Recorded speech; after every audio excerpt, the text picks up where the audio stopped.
हवा और सूरज। एक दफ़ा हवा और सूरज का मुकाबला होता है। हवा कहती है कि मैं तुमसे ज़्यादा तेज़ हूँ, मैं हर किसी से हर काम करवा सकती हूँ। तो सूरज कहता है कि नहीं, मैं ज़्यादा तेज़ हूँ, मैं जो भी काम करवाना चाहूँ मैं करवा सकता हूँ। फिर हवा और सूरज का मुकाबला होता है। सूरज कहता है कि ठीक है, अभी देखते हैं कि कौन सबसे ज़्यादा तेज़ है। तो हवा कहती है कि ठीक है। सूरज कहता है कि वो देखो, एक आदमी नदी के पास है, उसने ऊपर चादर की हुई है, जो भी इस आदमी की चादर को उतार लेगा वो ये मुकाबला जीत लेगा।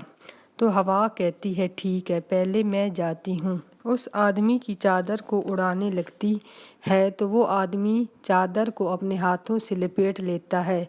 हवा और ज़्यादा तेज़ होती है और बहुत कोशिश करती है कि आदमी से चादर उड़ाने की, तो वो आदमी और ज़ोर से चादर को पकड़ लेता है। हवा थक कर रुकने लगती है और कहती है सूरज को कि अब तुम्हारी बारी है। अब सूरज आहिस्ता आहिस्ता अपनी धूप को बढ़ाने लगता है, तो वो आदमी अपनी चादर को खोल देता है। फिर सूरज अपनी धूप को आहिस्ता आहिस्ता से और तेज़ करता है, तो उस आदमी को गर्मी आने लगती है, तो वो अपनी चादर को उतार कर एक जगह पर रख देता है।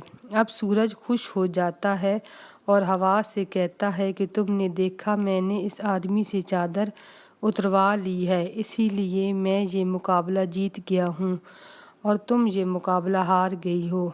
हवा कहती है कि हाँ, तुम ये जीत गए हो इसलिए कि तुमने नरमी से काम किया और मैंने सख्ती से काम किया, इसीलिए मैं हार गई हूँ।